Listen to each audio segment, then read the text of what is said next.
15 अगस्त 1947 को हमारा देश भारत आजाद हो गया था और उसके साथ ही एक नए देश का जन्म भी हुआ। वह था पाकिस्तान। लेकिन यह आजादी इतनी आसान नहीं थी, क्योंकि बंटवारे के समय एक नई लड़ाई थी। वह थी रियासतों में बटे भारत को एक और श्रेष्ठ भारत बनाने की। तत्कालीन समय में भारत में 565 रियासतें थी। कहने को तो इन पर ब्रिटिश साम्राज्य का सीधा नियंत्रण नहीं था, लेकिन ब्रिटिश क्राउन के हितों के खिलाफ इंच भर जाने की दिलेरी इनके पास नहीं थी। इसके एवज में भारत की आजादी के समय में अंग्रेजों ने इन्हें अधिकार दिया था कि वो भारत या पाकिस्तान अधिराज्य में शामिल हो सकते हैं, या फिर एक स्वतंत्र और संप्रभु राज्य के रूप में स्वयं को स्थापित कर सकते हैं। कई इतिहासकार मानते हैं कि अंग्रेजों द्वारा इन रियासतों को संप्रभु राज्य घोषित करने का अधिकार देना भारत में आपसी फूट पैदा करना भी था। उस समय इन देसी रियासतों के पास अविभाजित भारत का 1/3 भूभाग और 1/4 आबादी थी। देश के पहले गृह मंत्री सरदार पटेल ने अपने कूटनीतिक कौशल से 500 से ज्यादा रियासतों का भारत में विलय कराया। इसके लिए उन्होंने प्यार, दुलार, पुचकार और जरूरत पड़ने पर फटकार की नीति भी अपनाई। लेकिन उस समय एक रियासत ऐसी भी थी जो अगर पाकिस्तान में शामिल हो जाती तो वह निश्चित ही भारत के पेट में कैंसर की भांति कार्य करता और पाकिस्तान, अफगानिस्तान जैसे हालात आज भारत में भी होते। हम बात कर रहे हैं हैदराबाद की, जहां का शासक मुस्लिम और आबादी हिंदू बाहुल्य थी।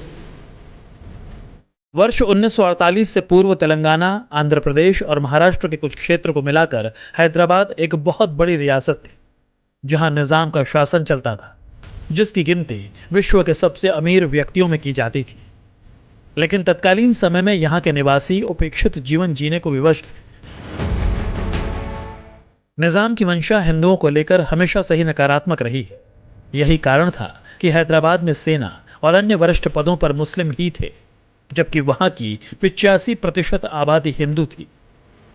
शुरू में निजाम ने ब्रिटिश सरकार से हैदराबाद को राष्ट्रमंडल देशों के तहत स्वतंत्र राजतंत्र का दर्जा देने का आग्रह किया। हालांकि ब्रिटिश निजाम के इस प्रस्ताव पर सहमत नहीं हुए। जब 3 जून 1947 को भारत पाक विभाजन हुआ तो 500 से ज्यादा अधिक रियासतों ने भारत में शामिल होने की इच्छा प्रकट की, जबकि हैदराबाद के निजाम ने अपनी रियासत को स्वतंत्र देश घोषित कर दिया।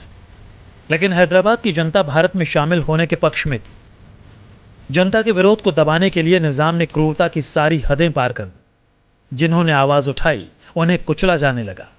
निजाम के इशारे पर रजाकर और पुलिस हिंदू जनता को डराने धमकाने लगे, चुन चुनकर हिंदुओं पर हमला करने लगे।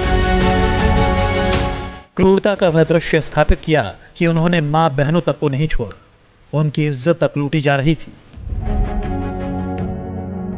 उस दौरान प्रधानमंत्री नेहरू माउंटबेटन के परामर्श पर निजाम के साथ लचीला व्यवहार अपना रहे थे, जबकि पटेल इससे सहमत नहीं थे।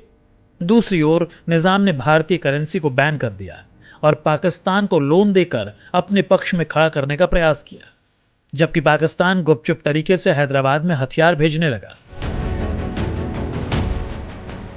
सरदार पटेल को जैसे ही इसकी जानकारी मिली, उन्होंने कहा कि हैदराबाद भारत के पेट में कैंसर के समान है और उसका समाधान सर्जरी से ही होगा। जिसके बाद गृह मंत्री पटेल ने जनरल करियप्पा को बुलाकर पूछा, यदि हैदराबाद के मामले पर पाकिस्तान की ओर से कोई सैनिक प्रतिक्रिया आती है तो क्या वे बिना अतिरिक्त मदद के निपट पाएंगे? जिसके जवाब में जनरल करियप्पा ने उत्तर दिया, हाँ। फिर क्या था? 13 सितंबर 1948 को भारतीय सेना ने ऑपरेशन पोलो के तहत हैदराबाद पर हमला कर दिया। जब सेना हैदराबाद में प्रवेश कर गई तब इसकी जानकारी प्रधानमंत्री जवाहरलाल नेहरू को दी गई, क्योंकि गृहमंत्री पटेल जानते थे कि यदि नेहरू को सैन्य कार्रवाई के बारे में पहले से बताया गया तो वो इस फैसले से सहमत नहीं होंगे। 4.5 दिन चले इस अभियान में हैदराबाद की सेना ने हथियार डाल दी। सरदार पटेल के अदम्य साहस के आगे निजाम को झुकना पड़ा। लौह पुरुष सरदार पटेल के दृढ़ संकल्प के कारण ही हैदराबाद से 650 वर्ष पुराना निरंकुश शासन समाप्त हुआ। यहाँ के निवासी अत्याचारी शासक से मुक्त हो गए और हैदराबाद में भी तिरंगा लहराने लगा।